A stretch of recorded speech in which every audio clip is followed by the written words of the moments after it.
निर्धारिले किती प्रस्तुत प्रसंगी चिंतनरूपी सेवेकरिता घेतलेला अभंग जगद्गुरु जगदवंदनीय तुकोबारायांचा आहे. 4 चरणाचा आहे.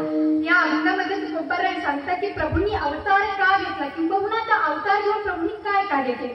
या अभंगाच्या द्वारे तुकोबाराय हे प्रतिपाद्य करतात की प्रभूंचे अवतार कशासाठी. विठ्ठल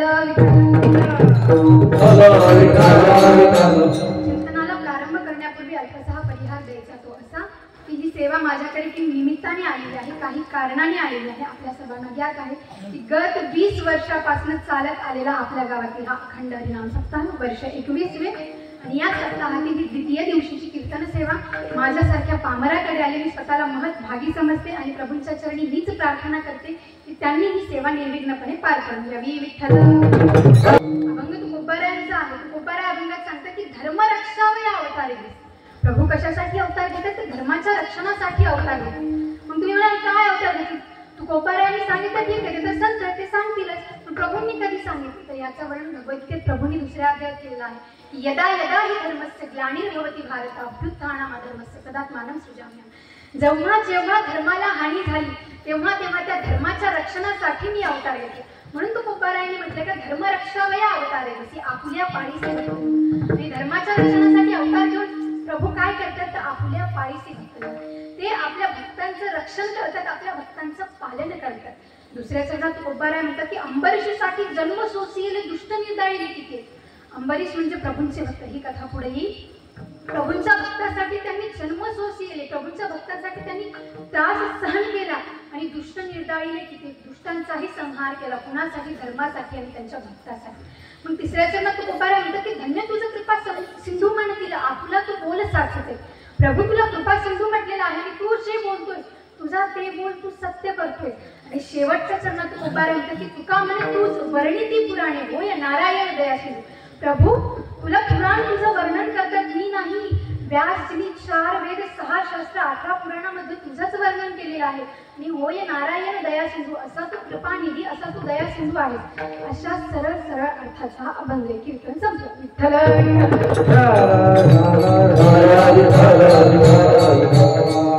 कीर्तन संपलं का. हे बघा मी हे माझं 3रं वर्ष आपल्या गावात. मी 3 वर्षापासून नियम सांगत आले. कीर्तनात बसल्यावर पाठीचा कणा ताट ठेवून बसायचा. बांबू लावायची वेळ येऊ देऊ नका. दुसरी गोष्ट कीर्तनात प्रश्न विचारले जातील त्या प्रश्नाची उत्तर देत चला, कारण कॉन्व्हर्सेशन व्हायला हवं. तुम्हालाच कळत असेल तर माझं बोलून काय अर्थ. आणि तिसरी गोष्ट जेव्हा जेव्हा भजन होईल तेव्हा तेव्हा मुखाने नाव घ्यायचं आणि हाताने टाळी वाजवायची. विठ्ठल विठ्ठल. कीर्तन संपलं का अभंग तुकोबारायाचा. तुकोबाराय म्हणतात की प्रभूंनी धर्माच्या रक्षणासाठी अवतार घेतला. पण कधी घेतला. जेव्हा पृथ्वीवर पाप वाढलं तेव्हा प्रभूंनी धर्माच्या रक्षणासाठी अवतार घेतला. जेव्हा पृथ्वी रसातळाला गेली होती तेव्हा तिला रसातळातून बाहेर आणण्यासाठी प्रभूंनी अवतार घेतला. मग प्रभूंचे हे कार्य आहे. प्रभूंचे अवतार कसे आहेत. काही प्रेमावतार आहेत, काही मर्यादा अवतार आहेत, काही आवेश अवतार आहेत. आवेश अवतार म्हणजे नरसिंह अवतार. स्वतःच्या भक्ताच्या रक्षणासाठी प्रभूंनी शीश सिंहाचं घडवलं आणि देह मात्र मनुष्याचा होता. त्याला आवेश अवतार म्हटलेला आहे. प्रेम अवतार म्हणजे आपल्याला माहितच आहे, त्याच्याविषयी तर सांगायची गरजच नाही. ते आपण हे स्टेटस ठेवतच असतो. कृष्ण अवतार म्हणजे प्रेम अवतार. आणि मर्यादा अवतार म्हणजे ज्यांच्या जन्मोत्सवानिमित्त हा सप्ताह आयोजित आहे. रामनवमी प्रभू श्री रामांचा अवतार म्हणजे मर्यादा अवतार. त्यांनी जगताला मर्यादा कळवून दिली त्या अवतारामध्ये, म्हणून तो मर्यादा अवतार. आणि प्रभू श्री रामांचा जन्म झाल्यावर प्रभू श्री रामांचा जन्म झाला सगळीकडे हर्ष उल्हास होता. प्रभू मोठे झाले. प्रभूला प्रभूंच्या गुरुनी नेलं, विश्वामित्रजींनी नेलं. आणि तिथे नेलं कशासाठी नेलं तर दुष्टांचा संहार करण्यासाठी नेलं. तुम्ही म्हणाल प्रभूंनी काय दुष्टांचा संहार केला. तिथे जाऊन ताडकासारख्या राक्षसींचा अंत केला प्रभूंनी. किती वर्षात 16व्या वर्षात. लक्षात घ्या. ज्ञानोबारायांनी ज्ञानेश्वरी कधी लिहिली 16व्या वर्षात. छत्रपती शिवाजी महाराजांनी स्वराज्याची शपथ कधी घेतली 16व्या वर्षात. आणि आपण काय म्हणतो 16व्या वरीस धोक्याचं नसतं. आपण त्याला धोक्याचं बनवण्याचं काम केलं का. ज्ञानोबारायांनी 16 वर्षाचे होते तेव्हाच त्यांनी ज्ञानेश्वरी बनवली ना. ज्ञानेश्वरी सारखा पवित्र ग्रंथ त्यांनी आपल्याला दिला. रामजी ते सुद्धा 16 वर्षाचे होते तेव्हा रामजींनी ताडकासारख्या राक्षसींचा अंत केला. शिवाजी महाराज ते सुद्धा 16 वर्षाचे होते तेव्हा त्यांनी स्वराज्याची शपथ घेतली. पण आपण शेवटी गाण्यामध्ये काय ऐकतो, आलं 16वं वर्ष प्रेमाचं. आपण त्या 16व्या वर्षाला घातक बनवलंय, पण खरं तर तेच वय आहे जेव्हा आपल्याला संस्कार लागतील. तुम्ही म्हणाल कसे संस्कार, त्या संस्कारांमध्ये नेमकं आहे तरी काय, संस्कार त्याची गरज कशासाठी आहे का. तुम्ही आपण कसं असतं माहितीये का, मी नेहमी सांगते की लेकरांना आपण कॉन्व्हेंटमध्ये पाठवतो, कॉन्व्हेंटमध्ये पाठवल्यावर त्यांच्या सगळ्यात सुरुवातीच्या पोयम असतात. आलू का चालू बेटा का हवे ते, त्याची एंडिंग कशी असते, लात मारून होते. सुरुवातीपासून लात मारायला कोणी शिकवलं त्यांना, आपण मग मोठं झाल्यावरती लात मारणं नाही ते काय करेल, चपलीचेच हाड घालणार ना. तुम्ही त्याला सुरुवात केली काय, शिकवलं का कधी संस्कार काय असतात, आपल्यापेक्षा मोठ्यांचा आदर करायला हवा नाही ना. या धर्माच्या गप्पा कधी आपण त्यांना शिकवल्या नाही, मग ते कशा आदर करतील तुमचा. आणि ह्याच मर्यादेची स्थापना प्रभू श्रीरामांनी रामावतारामध्ये केलेली आहे. तुम्ही म्हणाल कसा रामावतारामध्ये मर्यादेची स्थापना केली. प्रभूंचा विवाह झाल्यावर प्रभू जेव्हा वनवासाला निघाले होते बघा, वडिलांच्या वचनाची पूर्ती करायला मुलगा 14 वर्ष वनवासासाठी गेला, ते 14 दिवस घराबाहेर जायला तयार नाहीत आपली मुलं. हे आपण संस्कार दिले, ही शोकांतिका झाली आपली. आपले धर्मग्रंथ, आपले शास्त्र आपण त्यांना कधी वाचलंच नाही, कधी कळणारे संस्कार आपल्याला. प्रभू श्रीराम जेव्हा वनवासाला गेले ना, असं आपल्या महाराष्ट्राच्या रामायणामध्ये हे वर्णन येत नाही, महाराष्ट्राच्या बाहेरची जी रामायण आहे त्यात असं वर्णन येतं की प्रभू वनवासाला गेल्यावर त्यांना सगळ्यात आधी वनदेवी भेटली. आणि ती वनदेवी प्रभूंना म्हणते की प्रभू तुम्ही वनवासासाठी चालत, मी तुमची काही मदत करू शकते का. तेव्हा प्रभू बोलले की ह्या रस्त्यावरची तू काटे काढ. तेव्हा ती वनदेवी बोलते प्रभू कुठल्या रस्त्यावरचे काटे काढू, तुम्ही जाताय त्या रस्त्यावरची काढू का तुम्ही आलात त्या रस्त्यावरची काढू. तेव्हा प्रभू बोलले की नाही नाही, मी जातोय त्या रस्त्यावरचे काटे सहन करायची क्षमता माझ्यामध्ये आहे, पण ज्या रस्त्याने माझा भाऊ भरत येतोय ते काटे त्याला दिसू नये, कारण त्याच्या मनाला क्षती पोहोचेल. एवढं भावाभावांचं प्रेम होतं, एवढी ती मर्यादा होती. पण आपलं कसं माहिती, आपल्याला हेच माहित नाही की आपण कोण आहोत, आहे कोण मी करावा विचारा, अशी परिस्थिती झाली आपली. मी म्हणाला असं कसं नाही, मला माहिती माझं नाव हे आहे, मला माहिती माझं नाव ते आहे, पण आपण शरीर आहोत का नाही. आता कसं ना, कीर्तन झालं, 10 माणसांचा ग्रुप जाऊया, आणि त्या 10 माणसांच्या ग्रुपला तुम्ही मागून हात मारा, ओ मूर्ख, 9 माणसं वागून परत फिरून बघतील ना. मला माहिती का आता नक्की मूर्ख कोण आहे, ते बघणारे 9 आहेत का म्हणणारा आहे, माहिती नाही कोण मूर्ख, पण काय आहे मी कोण करावा विचार. आणखी आपण कोण आहोत हेच आपल्याला कळालेलं नाहीये. पण आता सुद्धा वारीमध्ये जाताना बघा 8 ते 9 लाख वारकऱ्यांचं एकच नाव, ते म्हणजे माऊली. वारकरी माऊली, टाळकरी माऊली, चलणारा माऊली, सगळे माऊली, वारी करणारे माऊली. प्रत्येक व्यक्तीला माऊली म्हटलं जातं. शेवटी मग पाकिट चोरणारा असलं तरी माऊली. मग जेव्हा कळतं की त्यानेच चोरलंय तेव्हा लोक म्हणतात आता माऊली पाऊली. तो विषय वेगळा झाला. पण आहे मी कोण करावा विचार. आपल्याला आपण कोण आहोत हेच माहित नाही, आपण कधी धर्माचं रक्षण करणार. पण त्याच धर्माच्या रक्षणासाठी प्रभूंनी अवतार घेतला आणि प्रभूंनी धर्माचं रक्षण केलं. हीच गोष्ट सांगितली तुकोबारायांनी अभंगाच्या प्रथम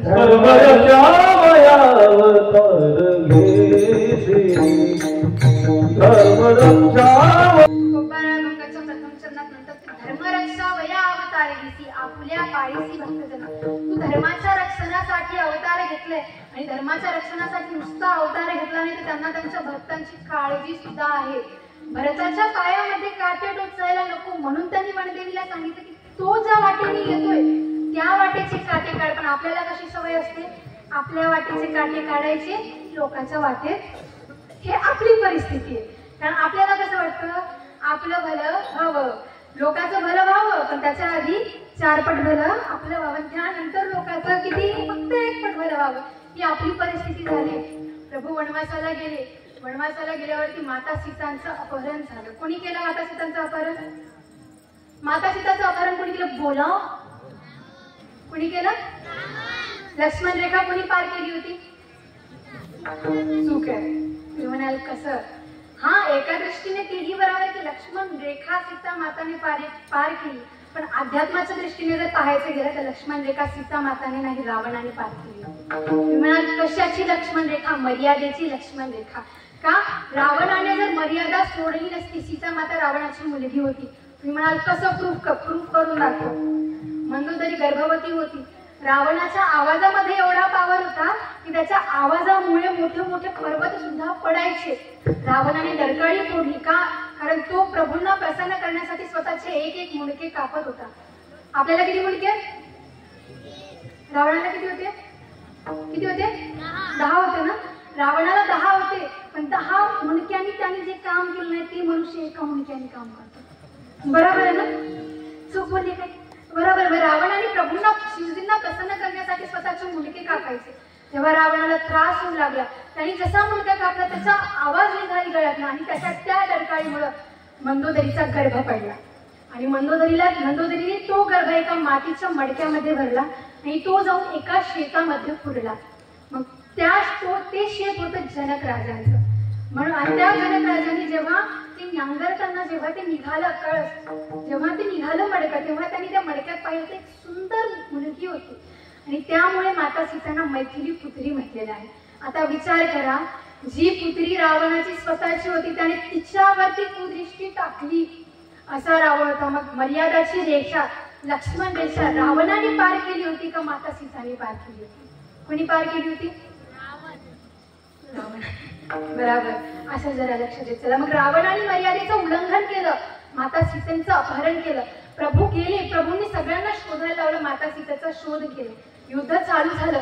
युद्धामध्ये तो दिवस आला जेव्हा रावणाला मारण्याची वेळ आली. रावण प्रभू पुढे होता. प्रभूंनी रावणाला मारलं. रावणाच्या नाभीमध्ये बाणाचं छेदन केलं आणि रावणाला मारलं. रावण जसा जमिनीवर पडला, प्रभू त्याच्या जवळ गेले आणि रावण बोलायला लागला प्रभूला, प्रभू मला एक सांगा, मी किती ताकदवर, मी इतका योगी, मी इतका ज्ञानी, तरी तुम्ही मला मारलं, हे कसं शक्य आहे? मी किती ताकद आहे, माझं सैन्यबळ बघायचं का? एवढी सेना आहे, तुम्ही कुणाला आणलंय? मी माकडांना आणलं मला मारण्यासाठी. माझी ताकद बघायची. मी पर्वताला, कुठल्या कैलास पर्वताला स्वतःच्या हातावर उचललं. आणखी काय ताकद दाखवू माझी? मी किती ज्ञानी? 4 वेद, 6 शास्त्र, 18 पुराण मला कंठस्थ आहेत. मी इतका ज्ञानी आहे, माझं बळ इतकं आहे, मला 10 मुंडके आहेत, ती दशानन आहे, मी एवढा पॉवरफुल असून सुद्धा तुम्ही मला कसं मारू शकलं? तेव्हा प्रभूंचं उत्तर होतं, तू चरित्रहीन आहे आणि चरित्रवान आहे म्हणून मी तुला मारू शकते. म्हणून असं म्हटलं की character is more than important about your property and your education. तुमच्या शिक्षणापेक्षा आणि तुमच्या प्रॉपर्टीपेक्षा तुमचं चरित्र महत्वाचं आहे, कारण चरित्र गेलं तर सगळं काही गेलं. आणि जसं प्रभूंनी मारलं तसं मग मंदोदरीने विचार केला, कोण एवढ्या सामर्थ्यवान ज्याने रावणाला मारलं? प्रभू एका दगडावरती बसलेले होते समुद्राकाठी. मंदोदरी मागून गेली, मला पण त्या व्यक्तीचं दर्शन करायचं ज्याने रावणाला मारलं. माझा पती इतका विद्वान, इतका बलशाली, इतका ज्ञानी, तरीही त्याला मारलं, असा नक्की कोण आहे? जेव्हा मंदोदरी गेली, प्रभू दगडावर बसलेले होते. मंदोदरीची सावली प्रभूंच्या अंगावरती पडली. अंगावरती नाही तर शेजारी पडली, त्या दगडाच्या शेजारी मंदोदरीची सावली पडली. आणि जशी मंदोदरीची सावली पडली, प्रभूंनी नजर खाली केली, मान खाली केली, उठले, उभं टाकले आणि माता तू कोण आहेस म्हणून संबोधलं. तेव्हा मंदोदरी म्हणते, बराबर आहे, जो व्यक्ती एक रावण आहे, जो स्वतःच्या इगोसाठी, स्वतःच्या अभिमानासाठी दुसऱ्याच्या पत्नीला त्याने उचलून आणलं, आणि एक प्रभू श्री राम आहेत, जे दुसऱ्याच्या पत्नीची परस्त्रीची सावली पडली तरी तिला माता म्हणून संबोधतात. असे मर्यादा पुरुषोत्तम प्रभू श्रीराम. पण आपण किती त्यांच्या मर्यादा आपल्या अंगामध्ये घेतल्या? आपलं फक्त स्टेटस पुरतं आपण रामजीला म्हणतो, हा ते पण महत्वाचं आहे. म्हणाल का महत्वाचं आहे? आपला धर्म लोकांना दाखवणं, आपल्याला थोडासा दिखावा पण करावा लागणार आहे, माळा घालून, तिलक करून थोडंसं प्रेझेंटेशन पण करावं लागणार आहे का? कारण जे आपल्या धर्माचे विरोधक येतात असं दूर निघायला पाहिजे त्यांच्या अंगातून, असं जळवायचं आपल्याला, असं आपल्याला आपल्या धर्माचं रक्षण असं करायचंय. पण आपण ते करतो का? नाही. कधी करणार आपण धर्माचं रक्षण का? कारण या गादीवरून कसं आहे ना, मी नेहमी म्हणते की ज्या गादीवरनं तुम्हाला अध्यात्म कळायला हवं त्या गादीवरनं कॉमेडी व्हायला लागली, ज्या गादीवरनं वैराग्याची प्राप्ती व्हायला हवी त्या गादीवरनं तुम्हाला संसाराचा मार्ग दाखवला चाललाय. म्हणून आपण अध्यात्मापासून दूर चाललोय. ही शोकांतिका झाली. एक व्यक्ती आला, म्हणे ताई तुम्ही बोलताय ते बरोबर आहे, कीर्तनात यायला हवं, कथा कीर्तनात जायला हवं, पण सध्याची शोकांतिका अशी झाली का नाही की सध्या आम्हाला घरी तरी ज्ञान भेटेल पण कीर्तनात ज्ञान भेटेल का नाही हे आम्हाला विचार करून कीर्तनात जावं लागतं. कारण हेही बरोबरच आहे का? कारण कीर्तनात आपल्याला कधी ज्ञानाचे सांगितले का नाही?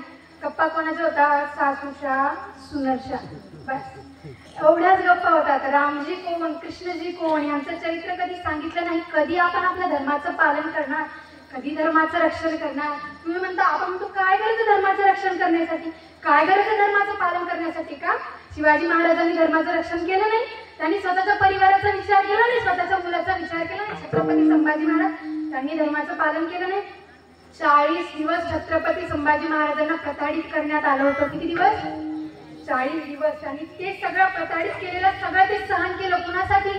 आपल्यासाठी. आपल्याला धर्म कळावा याच्यासाठी त्यांनी सहन केलं. पण आपल्याला धर्म कळाला का? नाही कळाला. त्यांच्या अंगाची कातडी करून त्याच्यावर मीठ लावण्यात आलं. किती सामर्थ्यवान योद्धा होते बघायचे का?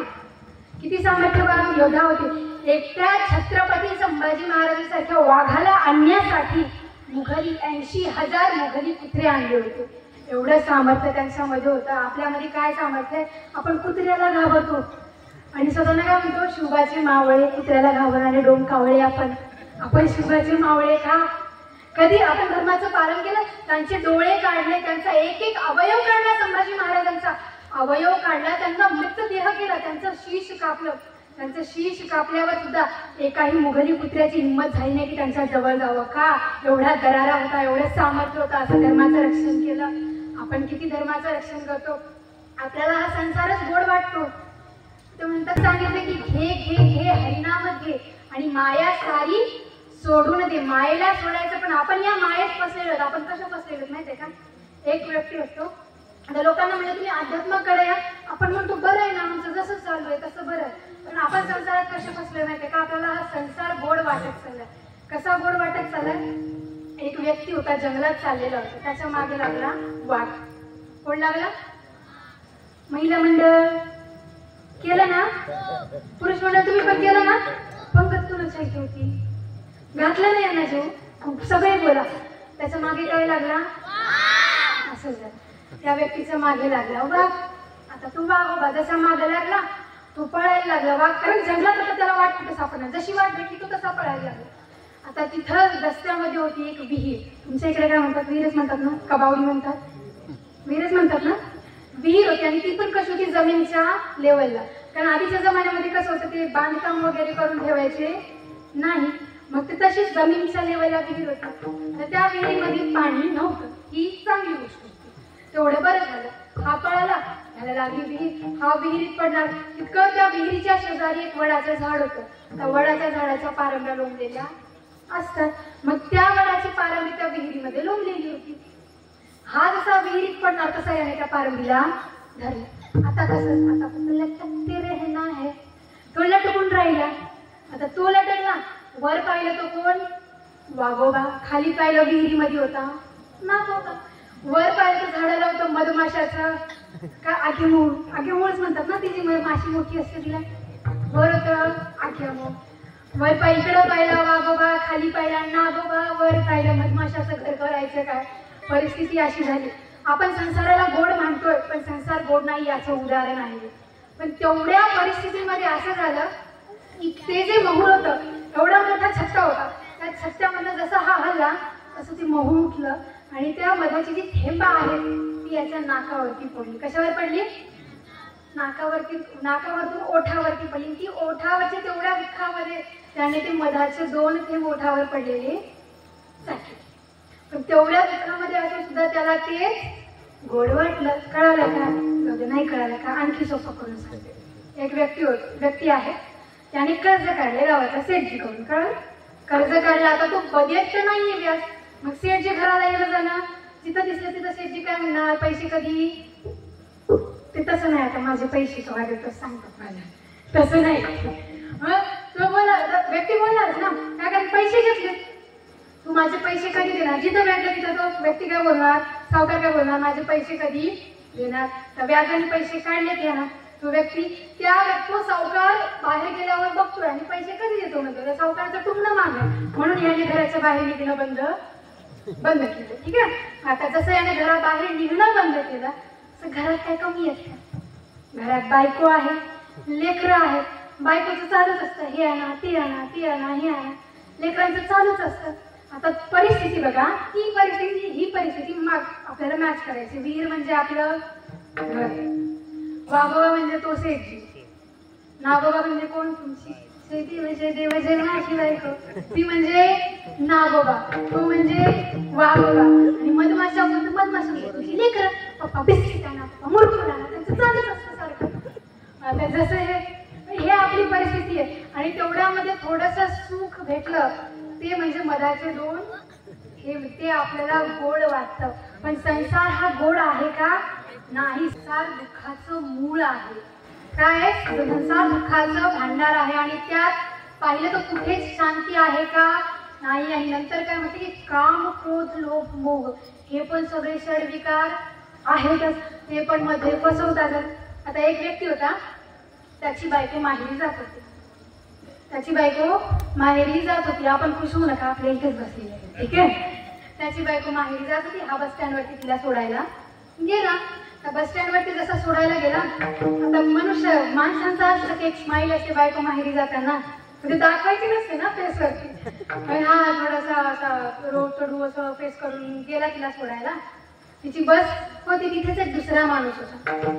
तो खूप दुःखी होता. सारखं म्हणजे डोळ्यात धारा गळायला सारखी त्याची अवस्था झालेली. तेव्हा ती व्यक्ती म्हणते, त्या व्यक्तीची बायको म्हणते, बघा हो त्याच्या बायकोवर किती प्रेम आहे. त्याच्या बायकोला त्याने सोडलं तर रडतोय बिचारा, आणि तुम्ही कसे आहात. तेव्हा त्याने त्याच्या बायकोला बसवायच्या आधीच तो काय केला, त्याने त्याच्या बायकोला थांबवलं. मी तर थांब तिला बघून येतो. त्याला तो गेला त्या व्यक्तीकडे. तो त्या व्यक्तीला म्हणतो, का भाऊ का रडतोय. तो म्हणला, तुम्ही इतकी हॅपी का आहात. तो म्हणला, माझी बायको या गाडीने, आता जी नेक्स्ट गाडी येणार आहे तिच्याने जाणार आहे. तो बोलला, मी याच्यामुळे रडतोय की तुमची ज्याच्याने जाणार आहे, माझी त्याच्याची येणार.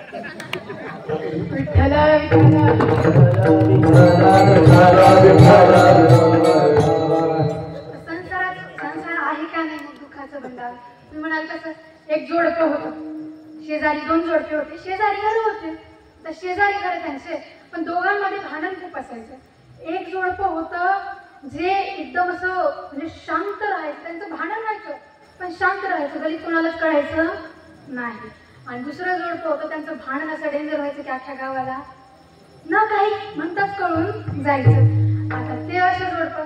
मग एका दिवशी काय झालं, ते दोघं शेजारी, आता पक्के शेजारी नव्हते आपल्यासारखे, म्हणून आता एखाद्या दिवशी सहज अशी भेट झाली. तो म्हणला, भाऊ तुमच्या घरून रोजच भांडणाचा आवाज येतो. दुसरा व्यक्ती म्हणला, हा ना, बायकोने किटकिट लावते. आपल्या इकडे नाही लावता, आमच्या इकडचं लावतं. तुमच्या बायका खूप शांत आहे. पुरुष मंडळी कशी मान हलवतात माहितीये. माझ्या वारीने जर बघलं तर घरी गेल्यावर क्लासच घेणारे माझे. मग तो दुसरा म्हणतो, बायको खूप माझी अशी एकदम अशी दुर्गेचा अवतार आहे, म्हणून तिचं बोलणं चालू असतं. पण तुमचं खूप चांगलं आहे. तुमचं मस्त घरात आवाज नसतो, एकदम शांत, तुमचं भांडण नसतं, काही नसतं. तो व्यक्ती बोलला, आमचंही काही बरं नाही. म्हणजे कारण त्याच्या घरातला फक्त हसण्याचाच आवाज यायचा ना. आमचंही काही बरं नाही, आमची भांडण खूप डेंजर असतात. म्हणलं, असं कसं काय बरं नाही तुमचं. तो व्यक्ती बोलला, तुमचं कसं आहे, तुमची तर फक्त बोलाबोली असते. आमचं कसं असतं माहिती आहे का, भांडण झालं का नाही, ती किचन मधलं बेल न फेकते, मी इकडं माझ्या हातात तुमची आरती करते. आता जर मी फेकलेलं तिनं हुकवलं तर ती हसते, तिनं फेकलेलं मी हुकवलं तर मी हसते. दुसऱ्या व्यक्ती बोलला, राहू द्या, राम राम, तुमचं आमचंच बरं, बोलाबोली करतो, डोकं गिकं कुठलं तर आमचं काय व्हायचं.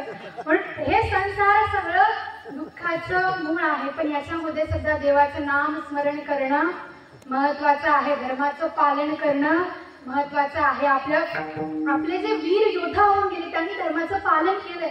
म्हणाल का विदेशातल्या आपल्या देशामधल्यांचा आदर्श घेतात. कसा आदर्श घेतात.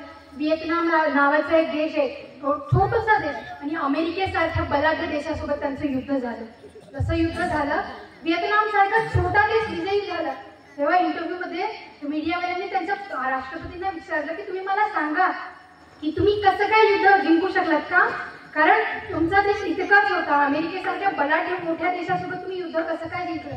तेव्हा बोलला, त्या व्हिएतनाम देशाचा राष्ट्रपती बोलला की आमच्या देशामध्ये आम्ही युद्धनीती कुणाची वापरली, महाराणा प्रताप आणि छत्रपती शिवाजी महाराजांची युद्धनीती वापरली, आणि त्यांच्या युद्धनीतीमुळे आम्ही जिंकू शकलो. असे राजे महाराजे होऊन गेले. आपण कुठं धर्माचं पालन करतोय, आपण कुठल्या वाईट मार्गाला चाललोय का. मोठे मोठे निसर्गार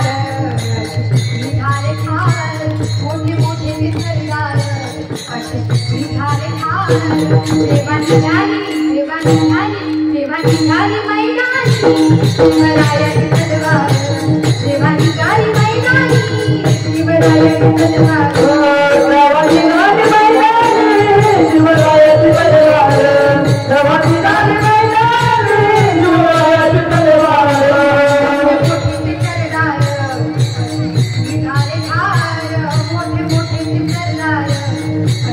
निघाले खाल जेव्हा निघाली मैदानी शिवरायाची तलवार जेव्हा निघाली मैदानी शिवरायाची तलवार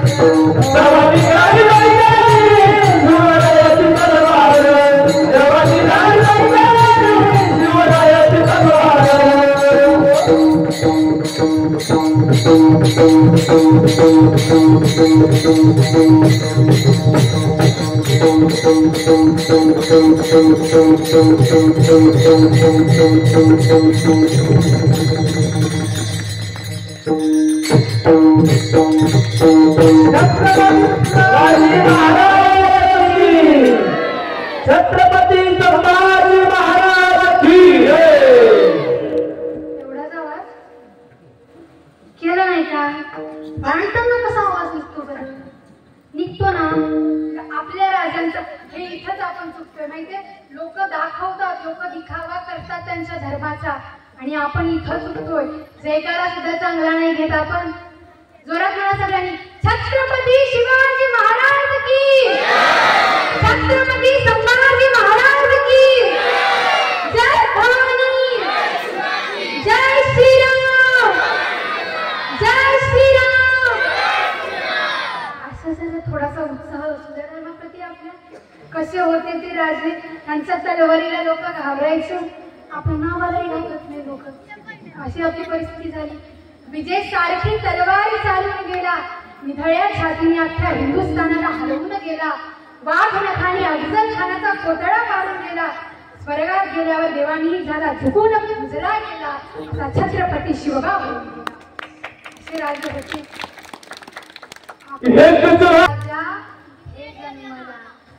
असे एकच राजा झाले, त्यांच्यासारखा ना दुसरा झाला, ना दुसरा कोणी होईल. असे राजे म्हणजे राजे शिवछत्रपती. काय आदर्श घेतोय आपण त्याच्यात? आपल्याला धर्म कधी चांगला वाटलाच नाही, आपल्याला संस्कार शास्त्र कधी चांगले वाटलेच नाही, आपल्याला फक्त आपला संसारच गोड वाटला, म्हणून आपण याच्यात फसलो. व्यक्ती काय झाला? मेला.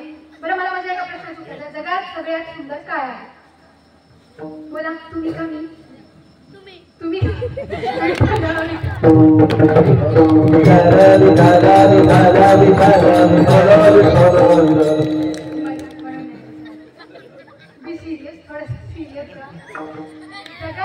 सगळ्यात सुंदर काय आहे? पुरुष मंडळी, पुरुष मंडळी माझी ती जगात सगळ्यात सुंदर आहे ती.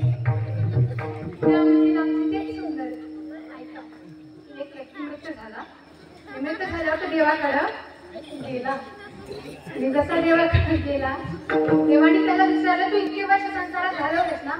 लोक म्हणतात संसार. शांत बसा, शांत बसा, थोडं शांत बसा, जास्त नका, थोडं शांत बसा. ठीक आहे. तो व्यक्ती देवाकडे गेला. देवाने त्याला विचारलं, तू इतके वर्ष संसारात घालवले, ठीक आहे, तू इतके वर्ष जगलास, आता मला सांग जगात सगळ्यात सुंदर काय आहे? आता त्याने काय उत्तर द्यावं? तुम्ही का मी? मग तुम्हीच उत्तर द्यावं. त्याने किती सुंदर उत्तर दिलं, लक्ष द्या. तो बोलला, मी अख्खा आयुष्य या जगातल्या लोकांसाठी घालवलं. एका एका व्यक्तीच्या एका मिनिटासाठी, एका क्षणासाठी तरसलो होतो, आणि आज तो दिवस आला जेव्हा सगळी लोक माझ्या भोवती बसलेली आहेत. तरसलो होतो कुठल्या एका गिफ्टसाठी मी, आणि आज तो दिवस आहे जेव्हा मला फुलाची हार भेटली जात आहे. देवा, आयुष्यभर कोणी काही दिलं तर नाही, एका क्षणासाठी तरसलो प्रत्येक व्यक्तीच्या, कुणी साथ तर दिली नाही, पण आज तो दिवस आलाय की सगळे माझ्या पाठीमागे चालतात, मला खांदीची खांदी दिली जाते. तेव्हा जर मला आधीच माहिती असतं की मृत्यू इतकी सुंदर असते तर मी आयुष्य जगण्यात घालवलंच नसतं.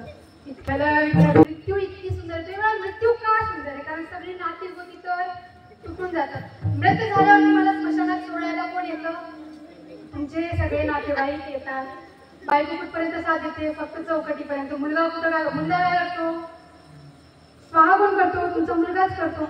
म्हणून कसमे वादे प्यार वफा सब बातें हैं बातों का क्या, कसमे वादे प्यार वफा सब बातें हैं बातों का क्या. सगळे एका क्षणात, जेव्हा आत्मा या शरीरातून निघून जातो, सगळे एका क्षणामध्ये नष्ट होतं. जाळण्यावर त्यांचा मुलगा असतो, तुमचेच नातेवाईक म्हणतात उचला रे याला लवकर, तेव्हा कुणी म्हणत नाही ठेवा, बायको सुद्धा ठेवा म्हणत नाही, बायको सुद्धा म्हणते न्या. कोण आहे तुमचं? जाणारे तुमचे स्वतः घरचे कुणीच नाही. जगात कोण आहे? आपला तो एक देव करून घ्यावा, तिने बिन जीवा सुख नोहे. देव एक आपला आहे आणि त्याला आपलं एकसं करून घेणं महत्वाचं आहे. म्हणून संतांनी म्हटलंय की देव फक्त माझा आहे. विठ्ठल माझा माझा माझा माझा माझा विठ्ठल माझा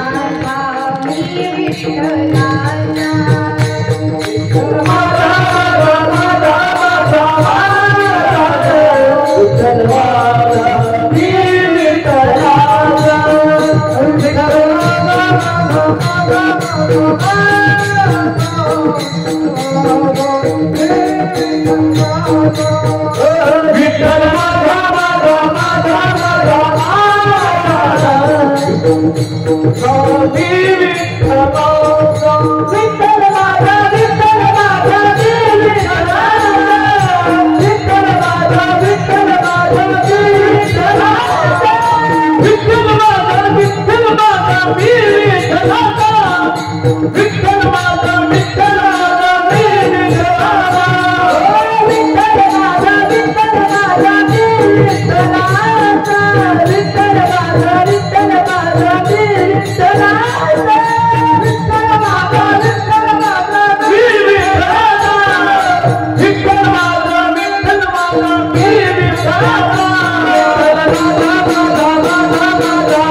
विठ्ठल माझा मी विठ्ठलाचा. आता हे झालं भक्तांचं. संसारी लोक काय म्हणतात? नवरा माझा माझा, बायको माझी माझी, लेकर माझे माझे माझे. आणि देव कुणाचा? ज्यांनी हा नरदेह दिला, जो आपला प्राणाला चालवतोय, जो या शरीरात वास करतोय, आपण त्या देवाला कधी आपलंसं केलंच नाही. कधी आपलंसं करणार? आपली भक्ती वाढायला पाहिजे त्यासाठी. बरे ते एकादशी किती जण करतात सांगा? हात वर करा. एकादशी करणार. स्वर्गात किती जणांना जायचं? किती जणांची इच्छा आहे स्वर्गात जाऊन? बाकीच्या नका. नरकात जायचंय का? मरायला किती जण तयार? लगेच मरायला तयार. देव आपल्याला वाटतं आम्ही स्वर्गात जावं, पण त्यासाठी जिवंतपणे आपण काय करतोय? देवासाठी एक एकादशी करणं होत नाही. असं म्हटलं की गाढवावणीत जर आपण एकादशी धरणं महत्वाचं आहे. मग गाढवावणी का करणं? कुठे जाऊन फक्त उपवास असतो. पण आता कसं झालं? तर ते मरायला निघालं. उपवास असायचा पहिले देवाच्या जवळ निवास करण्यासाठी. उपवास असायचा आपल्या डायजेस्टिव्ह सिस्टमला चांगले ठेवण्यासाठी. आता उपवास म्हणजे कशासाठी झालाय? खाते जाऊ खाते जाऊ खाते जाऊ. कधी देव आपला होणार आहे? राजा अंबरीश नावाच्या राजाची एक कथा येते. खूप म्हणजे प्रभूंचे पूर्ण समर्पित भक्त. तुम्ही म्हणा पूर्ण समर्पित भक्त का म्हणजे? भक्त म्हणलं ठीक आहे, पण पूर्ण समर्पित भक्त असं का म्हणाले? का? कारण ते राजे असे होते की स्वतः शेतात काम करायचे. बरे राजा जास्त बिझी असतो का प्रजा जास्त बिझी असते? राजा बिझी असतो का प्रजा? बरोबर, राजा बिझी असतो का? आपण प्रजा होत ना आपल्यापेक्षा. कारण राजाला सगळ्या प्रजेला चालवायचं असतं, म्हणून राजा सगळ्यात बिझी व्यक्ती असतो. ते राजे होते राजा अंबरीश. पण भक्ती कशी होती लक्ष देऊन ऐका. भक्ती अशी की स्वतः शेतात जायचे, स्वतः धान्य लावायचे, स्वतः त्या धान्याला काढायचे, स्वतः त्याला नीट करायचे, स्वतः त्याचं पीठ करायचे, स्वतः भोजन बनवायचे, हाताने जेवण बनवायचे, स्वतः प्रभूंना भोग लावायचे. नौकर कामासाठी आणले नव्हते त्यांनी, नौकर होते, पण प्रभूंची भक्ती स्वतः करायची. इतके समर्पित भक्त. आपण यातलं एक पण करत नाही. 4 दिवस हनुमान चालीसा घेतली की आपल्याला असं वाटतं की हनुमानजी बायको जवळ वटीतच टाकली पाहिजे आपण. बायको मागतो कुणाला? तू बुवा स्वतः ब्रह्मचारी बसलाय. त्याचा स्वतः बायकोचा आता पता नाही त्याच्या बायकोचा. आणि त्या हनुमानजीला आपण जाऊन काय म्हणतो? मला बायको. हनुमानजीच्या मंदिरात का जातात माहितीये का? लग्नाच्या वेळी हनुमानजी तुम्हाला मेसेज करतात, बुवा मी ब्रह्मचारी राहिलो म्हणून बरं आहे, इथून पुढे तुला म्हणावं लागणार आहे, मैं जोडू का गुलाम बनके रहूंगा. त्याच्यामुळे हनुमानजीच्या मंदिरात जातात. एकच सतर्क व्हायचं असेल तर आताच सतर्क हो, पुढे चान्स नाही. घोडीवरती का चढवतात दौड माहितीये का? का चढवतात? बुवा आताच तुला चान्स आहे, पळायचं असेल तर आता घोडी येऊन, नाही तुझी घोडी तुझ्या घरात आल्यावर तुला कोण देणार नाही. ही परिस्थिती आहे. पण त्या राजाने विवाह केला. विवाह सुद्धा कसा केला राजांनी? स्वतःच्या तलवारीला पाठवलं, स्वतःच्या मुकुटाला पाठवलं. स्वतः गेले नाही स्वतःच्या लग्नामध्ये. का गेले नाही? का? कारण माझ्या भक्तीमध्ये खंडन पडेल एवढा समर्पित भाव होता, एवढे समर्पित भक्त होते ते. माझी भक्ती तुटायला नको म्हणून लग्न सुद्धा त्यांच्या पत्नीचा कशासोबत झालं तर त्यांच्या मुकुट सोबत आणि त्यांच्या तलवारी सोबत झालं लग्न. लग्न झालं, पत्नी आली. कितीतरी दिवस त्यांच्या पत्नीने त्यांना पाहिले नाही. का? कारण भक्तीमध्ये इतके तल्लीन होते, एवढे समर्पित भक्त. एकदा त्यांनी एकादशीचं व्रत केलेलं आणि एकादशीचं व्रताचं परायण करायचं होतं. तेव्हा परायण करताना त्यांनी असं ठरवलं की एखादे जर ऋषी भेटले तर मी त्या ऋषींना भोजन करेन. अतिथी देवो भव म्हटलेलं आहे. ऋषींना भोजन देईल, त्यांचा अतिथी सत्कार करेन आणि मग त्यानंतर मी माझं व्रत सोडेन. ऋषी दुर्वासा आले. तर ऋषी दुर्वासा म्हणजे असे ऋषी की आपल्या आतापर्यंतच्या आपल्या सगळ्या ग्रंथांमध्ये दिलेले श्राप म्हणजे 80% श्राप देणारे ऋषी म्हणजे ऋषी दुर्वासा. इतके रागीट ऋषी, त्यांना थोडं सुद्धा खालीवरी जमत नव्हतं. मग आता ते दुर्वासा ऋषी आले. दुर्वासा ऋषी म्हटले की मी तुझा अतिथी स्वीकार करणार आहे. मग ऋषी म्हटले की थांब मी स्नान करून येतो. तेव्हा ऋषी गेले. पण इकडे व्रताचा परायणाचा वेळ संपत होता. का? कारण असं म्हटलेलं आहे की एकादशी व्रत, शास्त्रांमध्ये असं वर्णन येतं की एकादशी व्रत आहे द्वादशी मध्येच सोडायला हवं. त्रयोदशी मध्ये जर सोडलं तर महापाप लागतं. आणि असं सुद्धा म्हटलेलं आहे की एकादशीच्या दिवशी भात खायला नको. मी नाही सांगत, डोंगरेजी महाराजांच्या भागवतामध्ये आहे, वाटलं तर वाचून घ्या. एकादशीचं वर्णन त्यांनी केले. जो व्यक्ती एकादशीच्या दिवशी भात खातो ना त्याला आया खाल्लं इतकं पाप लागतं. तुम्ही किती स्वतःला प्युअर व्हेजिटेरियन म्हणून घ्या, एकादशीच्या दिवशी भात खाल्ला म्हणजे तुम्ही नॉन व्हेजिटेरियन झाला. म्हणून एकादशीचं व्रत परायण करायचं. पण द्वादशी संपत येते आहे. मग त्यांनी दुसऱ्या ऋषींना विचारलं, ऋषी मी आता काय करू? तेव्हा ते दुसरे ऋषी म्हणले की काही नको करू, अतिथींचा अपमान तर व्हायला नकोच, म्हणून तू काय कर, व्रत सोडू नको, पण प्रभूंचं चरणामृत आणि तुलसी जळ घे. असं म्हटलेलं आहे की भोजन जर नाही घेतलं तर तुलसी जळ घेतलं तरी आपलं व्रत सुटलं जातं. मग त्यांनी तुलसी जळ घेणं आणि प्रभूंचं चरणामृत घेणं दुर्वासा ऋषीचं येणं एकच झालं. जसं ते एकच झालं, ऋषी दुर्वासा म्हणजे रागीट ऋषी. ऋषी दुर्वासाने त्याची जटा उपटवली आणि फेकली जमिनीवर. जशी जमिनीवर जटा फेकली तशी कृत्या नावाची राक्षसी उत्पन्न झाली. आणि त्या कृत्या नावाच्या राक्षसीला म्हणलं की ह्या राजाला तू मार. कुठल्या राजांना? राजा अंबरीशांना तू मार. ती जशी राजांना मारायला जाणार, बघा प्रभूंच्या भक्तांची रक्षा कशी करतात. ती जशी राजांना मारायला जाणार तशी कृत्या नावाची राक्षसी मारायला चालली आणि तिकडे सुदर्शन प्रगट झाले. आणि सुदर्शनाने एका झटक्यामध्ये कृत्याचा नाश केला, कृत्याला भस्म केलं. आणि जसं भस्म केलं सुदर्शन लागले ऋषी दुर्वासाच्या मागं. ऋषी दुर्वासा गेले सुरुवातीला ब्रह्मलोकामध्ये. ब्रह्मजीला म्हणतात प्रभू माझी रक्षा करा, प्रभूंचं चक्र मला मारायला येत आहे. ब्रह्माजी म्हटले बापू मी म्हातारा झालो, मी तुझी काय रक्षा करू? माझं मला देव व्यवहारात नाही, मी तुला काय रक्षण करणार? तुझं तू इथून आधी निघण्याचं, सुदर्शन तुझ्यासोबत मलाही मारणार. मग ते निघाले तिथनं. पुढे गेले, शिवलोकात गेले, कैलास पर्वतावर गेल्यावर शिवजीला म्हणतात प्रभू माझी रक्षा करा, मला सुदर्शन मारतोय. तेव्हा मग शिवजी म्हणतात तू माझ्या इष्टांच्या भक्तांचा अपमान केलाय, मी तुझं रक्षण करू शकत नाही. तू इथून आधी जा, नाही तर तुझ्यासोबत मलाही जावं लागणार आहे. मग तिथून ते विष्णू लोकामध्ये गेले, क्षीरसागरात गेले. जसे क्षीरसागरात गेले विष्णूजी म्हणले मी सुद्धा तुझी काहीच मदत करू शकत नाही. काय? का? कारण अहम भक्त पराधीन, मी माझ्या भक्तांच्या अधीन आहे. भक्त मेरे मुकुटमणी मैं भक्त नको दास. मी माझ्या भक्तांचा दास आहे, मी माझ्या भक्तांच्या अधीन आहे. तू माझ्या भक्ताचा अपमान केला, मी तुझं काहीच रक्षण करू शकत नाही. मग दुर्वासा म्हटले प्रभू शास्त्रांमध्ये तुम्हाला करुणा सिंधू म्हटलेलं आहे, तुमच्या शरणागताची तुम्ही रक्षा करताय, मग तुम्ही आता तुमच्या शरणागताची रक्षा करणार नाही का? नाही. तेव्हा नारदजी म्हटले तू ज्यांचा अपमान केलाय त्यांच्याच जवळ जा आणि त्यांनाच माफी माग. तेव्हा ऋषी दुर्वासा परत आले, अंबरीशांची माफी मागितली, अंबरीशांचे पाय धरले. अंबरीश राजा म्हणतात प्रभू उलटी गंगा वाहू नका. बघा किती भाव आहे. अंबरीशांचाच अपमान केला ऋषी दुर्वासांनी, त्यांनाच मारवण्यासाठी राक्षसी उत्पन्न केली, पण तरीही किती त्यांच्यामध्ये मवाळता आहे, बोलण्यामध्ये किती नम्रता आहे. ते बोलले प्रभू मी तुमची काय मदत करू शकतो. 1 वर्ष झालं या प्रसंगाला. ऋषी दुर्वासा 1 वर्ष झालं भटकतायत. 1 वर्ष झालं राजे त्याच जागी उभं टाकले जिथे ऋषी दुर्वासांनी पित्याला प्रगट केलं. ना जेवण केलं ना काही केलं. अतिथींचा सत्कार असा असावा म्हटलेला आहे. म्हणून आपल्या ग्रंथांमध्ये सांगितलेलं आहे की अतिथी देवो भव. त्यांनी जेवण केलं नाही, 1 वर्ष तसेच थांबले.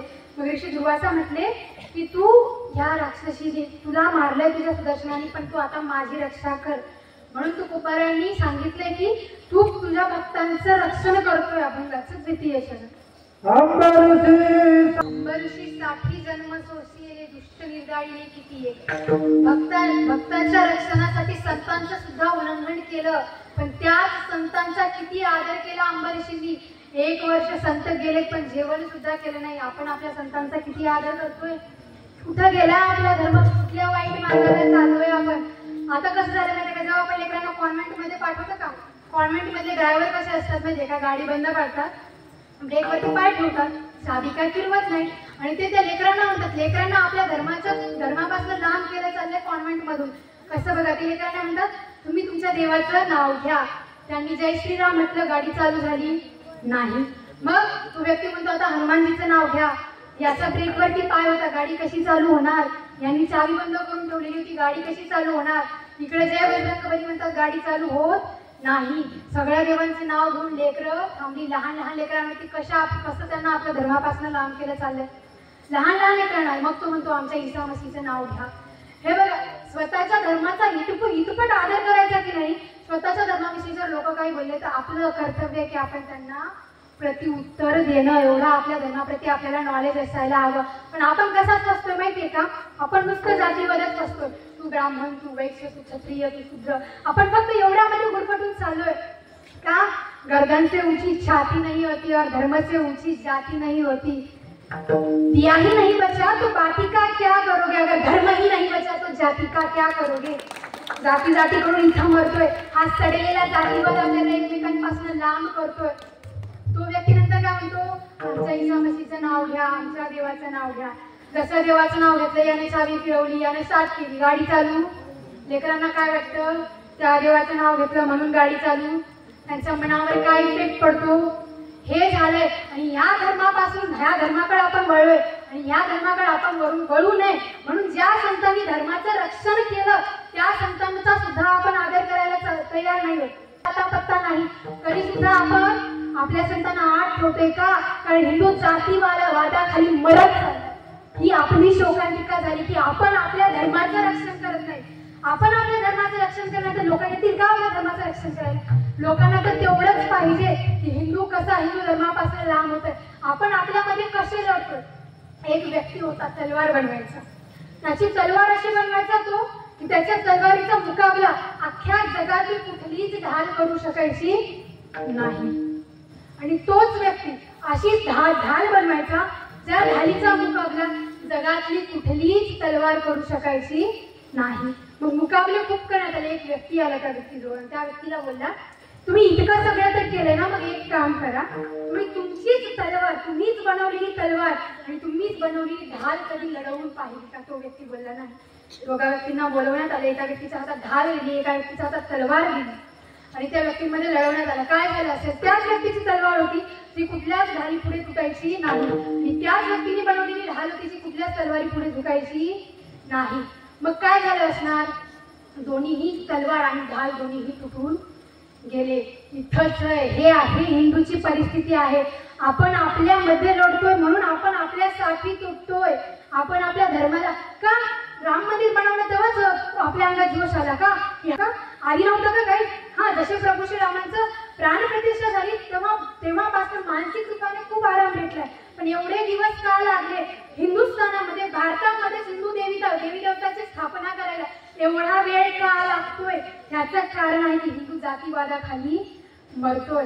आपलीच ढाल आणि आपलीच तलवार लढवण्यात चालली, आपणच आपल्यामध्ये लढतोय. कसं काय होणार आहे? आपल्याला ओळख आपली विचारलेली मी, आपण काय म्हणतो, माझं नाव हे, माझं नाव ते, पण आपली ओळख कशी सांगायला हवी आपण?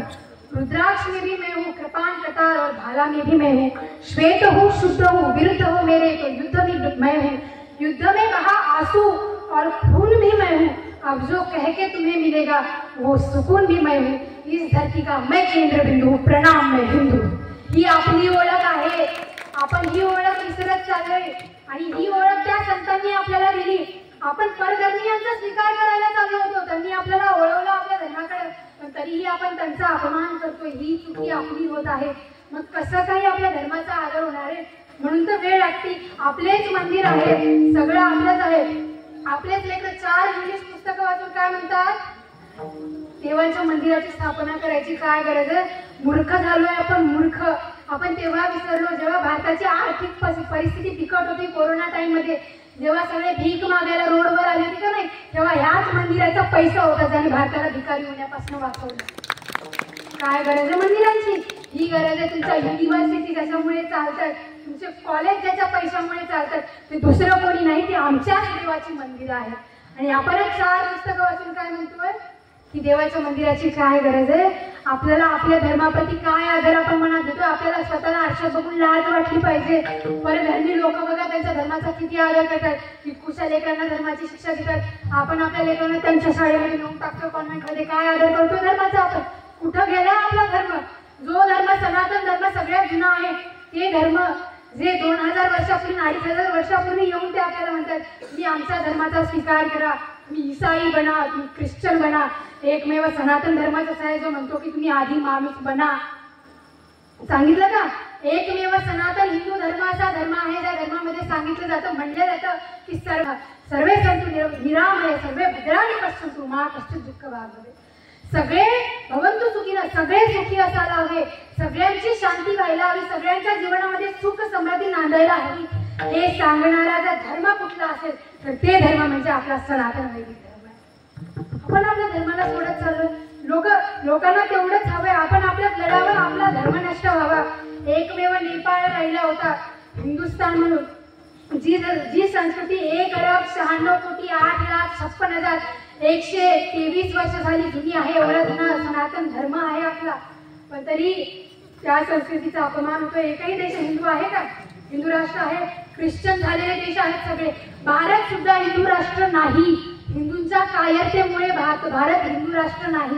तेव्हा त्याच्यासाठी संतांचा अवतार, त्याच्यासाठी देवाचा अवतार झाला. आपण त्यांना प्रताडित करतोय का? आपण आपल्या धर्माचा आदर करतोय? सुधरा आता तरी.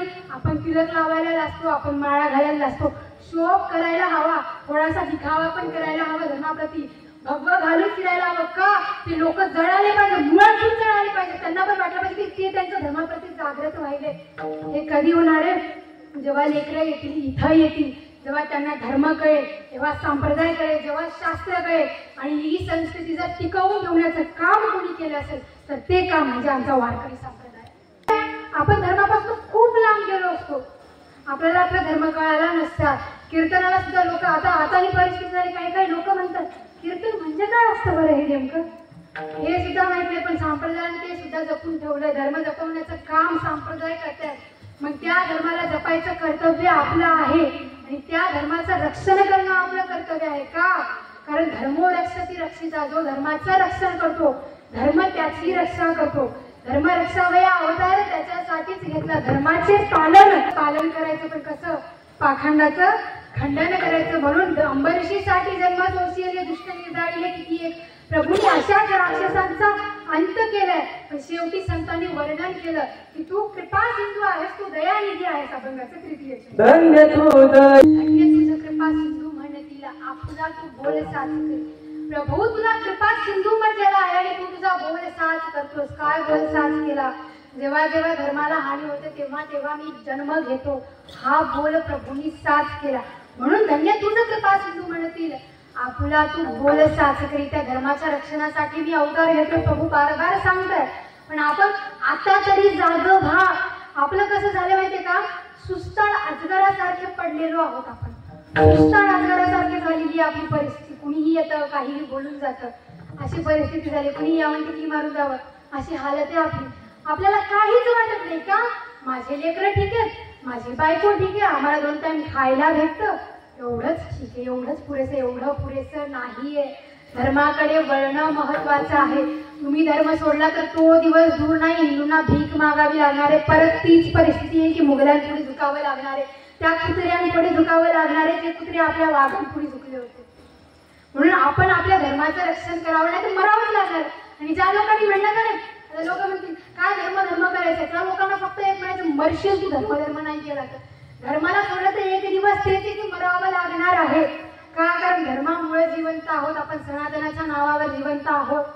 आणि त्या सनातनाला जर सोडलं तर आपल्या धर्माचं काय. का बरं? तुकोबारायांची गाथा पाण्यात बुडवणारे कोण होते? आपल्यासारखे मूर्खच होते काही वेळी. ज्ञानोबारायांना मांडे वाजवण्यासाठी खापडणे देणारे कोण होते? आपल्यासारखेच हिंदू जे मूर्ख झालेले होते. गौतम बुद्धांच्या आश्रमामध्ये वेश्येला पुरणारे मूर्ख कोण होते? आपलेच हिंदू होते. आपणच आपल्याला पाडतोय. कसं आपल्या धर्माचं रक्षण होणार आहे, कसा तो देव प्रगट होणार आहे, कसा तो अवतार घेणार आहे. त्याने अवतार घ्यावा अशी इच्छा असेल तर परत जिजामाता व्हावं लागणार आहे. आपल्या जिजामाता यांना चिंचा खावं वाटतं, कुठून शिवाजी महाराज येणार आहेत, घोड्यावरती स्वार व्हायचं तर दूर कुत्र्याला बघून घाबरतात, जुराला बघून पलंगावर उडी मारतात. अशा जिजामाता आहेत आपल्या. कुठे शिवाजी महाराज येणार आहेत. त्यासाठी आपल्याला आपल्या धर्माचे शिक्षण देणं लेकरांना महत्वाचं आहे. असं मी नाही म्हणत की तुम्ही सगळं शिक्षण सोडा नाही. एज्युकेशन इम्पॉर्टंट आहे. मी सुद्धा शाळा शिकायलीच आहे, मलाही माहिती आहे. पण प्रत्येक गोष्टीसोबत धर्म शिकवणं महत्वाचं आहे. आज धर्म शिकवला नाही म्हणून एवढी वर्ष झाली राम मंदिर व्हायला. कारण तेव्हा जर आपल्या आई वडिलांनी आपल्या पूर्वजांनी आपल्याला धर्म शिकवला असता तर एवढे दिवस लागलेच नसते राम मंदिर व्हायला. आता राम मंदिर झालंय, पण आता मथुरा पण द्यायची आहे आपल्याला, ते पण बाकी आहे. पण ते जर लवकर करायचं अशी इच्छा असेल तर धर्माप्रती जागृत व्हा. कुणी जर आपल्या धर्मावरती थोडेसे शिंतोडे उडवण्याचा प्रयत्न केला का ते अख्खं धरून त्याच्या अंगावर उमडता यावं आपल्याला. त्याने आपल्या धर्माला चूक ठरवलं ना, ते लोक येऊन बोलतात तुमच्या कृष्णाने 16,108 बायका केल्या. अरे रामट्या, 16,108 बायका कशासाठी केल्या? त्यासोबत ते तर जाऊ दे, आधी हे ऐकलं, 16,108 बायका होत्या. प्रत्येक राणीला सोन्याचं महल होतं. होय आपल्या इकडचे कृष्ण, एका राणीला सोन्याचं महल देणं होईल का? होईल का? 1.5 गुंठे जमीन नसते आपल्या पशी. एका वेगळ्याच लेवलचा ऍटिट्यूड असतो आपला, मी किती मोठा आहे. 1.5 गुंठे जमीन नाही, मागं पुढे पाहायला कोणी नाही तिला. इतका ऍटिट्यूड कुठं घरावर ऍटिट्यूड. आणि कृष्णाला नाव ठेवायचं. कुठल्याही गोष्टी स्वतःला कम्पेअर करतो कृष्णासोबत. एका वेळी कृष्ण एका टाइमला 16,108 राण्यासोबत हजर असायचे. भागवतात कथा येते, नारदजींनी स्वतः परीक्षा घेतलेली आहे. सांगा तुम्ही किती राण्यासोबत एका टाइमला राहू शकता? एक सांभाळलं होत नाही, देवाला चालले नाव ठेवायला. आपण म्हणतो कृष्णाने राण्या केला, त्यांनी नागावाच्या फण्यावरती नृत्य केलं होतं. तुम्ही विंचवाला हातात धरून दाखवा, होईल का? होत नाही. त्यांनी गिरिराज पर्वताला एका करंगळीवर उचललं होतं. तुम्ही एक नाही, अर्ध्या किलोच्या नाही, त्याच छोट्या एवढ्या दगडाला एका करंगळीवर उचलून दाखवा, बॅलन्स करणं होईल का? होणार नाही. आणि चालले मोठे नाव ठेवायला. कृष्णाने रासलीला केल्या. काय रासलीला प्रभू? रासलीला केल्या. रासलीलेचा अर्थ आहे की जीवाचं शिवाचं मिलन, त्या ईश्वराची प्राप्ती करवणं म्हणजे रासलीला आहे. पण आपण त्याला दुसऱ्या दृष्टीने बघतोय. काय करणार आपण? आपली दृष्टी वाईट झाली ना. प्रभूंनी प्रेमावतार घेण्याआधी मर्यादा अवतार घेतला का? लोकांना मर्यादा शिकवली.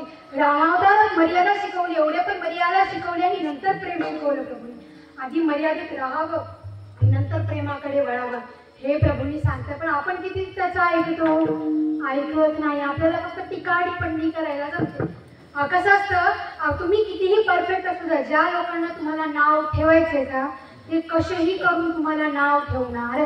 मी म्हणाल कसं नाव ठेवणार? एक व्यक्ती होता, त्याचा जो कुत्रा होता, तो कुत्रा म्हणजे जादुई कुत्रा होता. त्याला पाण्यावरती चालता यायचं, पाण्यावरती चालणारा तो कुत्रा होता. त्या व्यक्तीचा मित्र आला, त्याचा मित्र त्याच्या मित्राला म्हणतो, हे बघ हा माझा कुत्रा आहे आणि ह्याला पाण्यावरती चालता येतं. तो म्हणला प्रूफ करून दाखव. त्या व्यक्तीचा मित्र आणि त्याच्या कुत्र्याला म्हटलं जा त्या तळ्यामधनं माशी पकडून आण. कुत्रा पण एवढा आज्ञाकारी होता. बघा कुत्रे पण आज्ञाकारी असतात, पण आताचे कुत्रे पण आज्ञाकारी नसतात. आता मी कुठल्या कुत्र्याबद्दल बोलते कळत असेल तुम्हाला. आता तो कुत्रा इतका आज्ञाकारी होता, गेलात आणि तळ्यात गेला, तळ्यातनं माशी काढली, तोंडात धरली. का? कारण मालकाच्या आज्ञेचं पालन करायचं होतं. तोंडात धरली, खाल्ली नाही, तोंडात धरली, तशीच तोंडात धरली आणून त्या मालकापुढे ठेवली. तेव्हा त्याचा मित्र म्हणतो, तुझा कुत्रा पाण्यावरती चालतो वा, चांगली गोष्ट, पण कुत्र्यामध्ये एक कमी आहे बरं.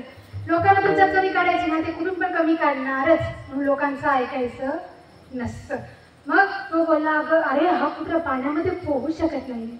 अहो पाण्यावरती चालू शकतो, पोहायची काय गरज आहे, पण चुका काढायची सवय आपल्याला आहे. लोकांचं कसं असतं माहिती का, लोकांकडे लक्ष द्यायचं नसतं. का?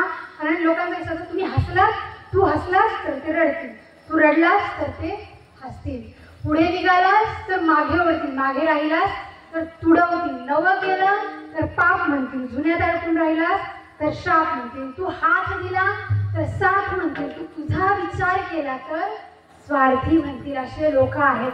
त्यांना फक्त स्वतःच, ते तुमच्या सोबत तोपर्यंत असतात जोपर्यंत त्यांचं चांगलं होतं.